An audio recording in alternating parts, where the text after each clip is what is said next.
تو آئیے پیارے بچوں، آج کی کہانی کو ہم سیکھتے ہیں، اور ہمارے لیے جو آج کی کہانی جو ہم سیکھیں گے وہ یہ ہے کہ خداوند جو ہے وہ اپنے لوگوں کی خبر گیری کرتا ہے۔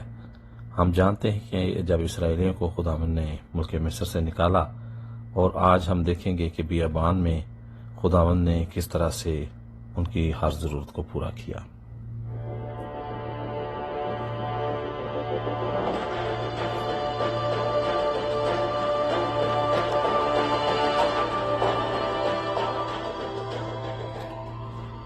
بحر کلزم سے خداوند لوگوں کو جب بیابان میں لے کر آیا تو وہاں 3 دن تک وہ پانی کی تلاش میں مارے مارے پھرتے رہے، اور پھر آخر کار وہ ایک چشمے تک جو ہے وہ جا پہنچے۔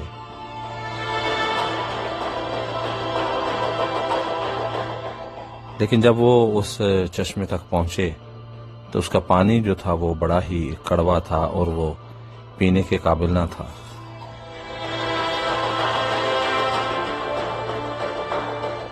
اور جب لوگ اس پانی کو نہ پی سکے تو وہ موسیٰ کے خلاف ہو گئے، اور وہ بڑبڑانے لگے کہ تم ہمیں بیابان میں پیاس سے مارنے کے لیے یہاں پر لے آئے ہو۔ اور پھر موسیٰ نے خداوند سے اس بات کی درخواست کی،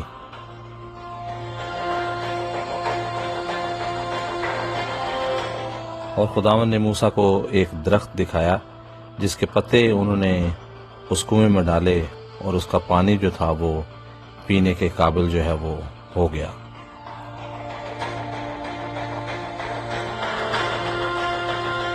اور پھر ہم دیکھتے ہیں کہ ان لوگوں نے جی بھر کر پانی جو ہے اس کو پیا، اور پھر کچھ عرصہ بعد وہ موسیٰ پر پھر بڑبڑانے لگے۔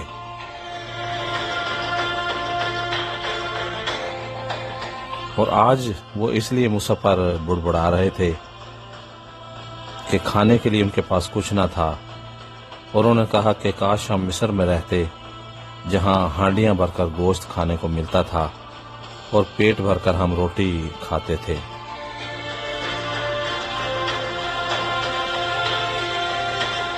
سو پھر موسیٰ خداوند کے پاس گیا، اور خداوند نے موسیٰ سے کہا، میں تمہیں روٹی اور گوشت دونوں چیزیں مہیا کروں گا تاکہ تم مجھ پر بھروسہ کرنا جو ہے وہ سیکھ لو۔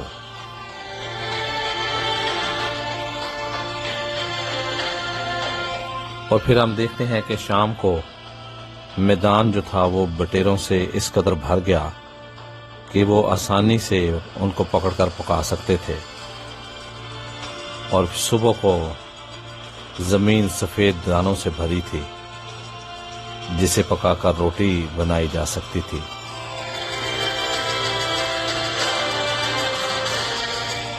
اور پیارے بچوں، ہم دیکھتے ہیں کہ 40 سال تک خدا نے اپنے لوگوں کو بیابان میں کھانا دیا۔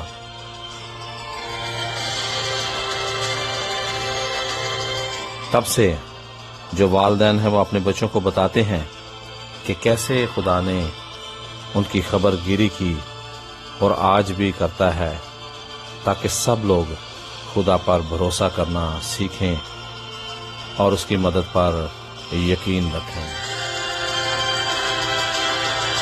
تو آج کی اس کہانی میں بچوں ہم دیکھتے ہیں کہ میرا اور آپ کا خداوند جو ہے وہ ہماری فکر کرتا ہے، وہ کھانے کے لیے خوراک جو ہے وہ ہمیں مہیا کرتا ہے۔ سو ہمیں اپنے خداوند پر ایمان، یقین اور بھروسہ رکھنے کی ضرورت ہے۔